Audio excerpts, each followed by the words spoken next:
Hi friends, நம்ம மீன் ஒவ்வொரு விதமாக நம்ம மசாலா போடுவோம்ப்பா. இன்றைக்கி நான் போட்டிருக்க மசாலா எதுவுமே இல்லைப்பா. வெறும் மிளகாத்தூள், கொஞ்சோண்டு புளி கரைசல், உப்பு, மஞ்சள்தூள், இது மட்டும்தான்ப்பா போட்டிருக்கேன். இதனுடைய நம்மளுக்கு அந்த டேஸ்ட் நம்மளுக்கு ப்யூராக கிடைக்கும். ஏன்னா ரொம்ப மசாலா சேர்க்கும்போது அதனை விட இது நம்ம கம்மியாக போடும்போது அந்த மீனுடைய அந்த டேஸ்ட் நம்மளுக்கு கிடைக்கும்ப்பா. நான் இப்படியே தவாவில் வச்சுதான்ப்பா நான் வறுக்கிறேன். இது ஒவ்வொரு விதமாக ஒவ்வொரு மீனுங்களை நம்ம மசாலா போடலாம் ஃப்ரெண்ட்ஸ். நான் இந்த மீனுக்கு இப்படி ஒரு மசாலா போட்டிருக்கேன் ஃப்ரெண்ட்ஸ். நீங்களே இது மாதிரி பாருங்கள். மீன் ஃப்ரெண்ட் பக்குவமாக வறுக்கணும்ப்பா. நம்ம ரொம்ப ஃப்ரை பண்ணிவிட்டு அது கருவோட டேஸ்ட்டுக்கு வந்துடும்.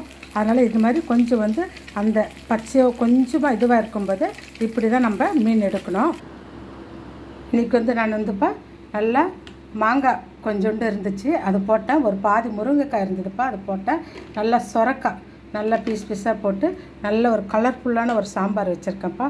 அதுக்கு தொட்டுக்க தான் நான் மீன் வறுவல் வச்சுருக்கேன் ஃப்ரெண்ட். இந்த மீன் வறுவல் இப்படி செய்யுங்க. இது நான் எத்தனையோ விதத்தில் மீன் செய்யறதை நம்ம போட்டிருக்கோம்ப்பா. இந்த வித்தியாசத்தில் நீங்கள் செஞ்சு பாருங்கள். இது உங்களுக்கும் ரொம்ப பிடிச்சிருக்கும். அது மட்டும் இல்லாமல் நம்ம நல்லா வேலை செய்யணும்ப்பா, நல்லா சாப்பிட்ணும், நல்லா என்ஜாயாக இருக்கணும். இதுதான்ப்பா ரொம்ப எப்படி நம்ம சோம்பேறியாக இருந்தால் எவ்வளோத்தையெல்லாம் சாப்பிட முடியாது.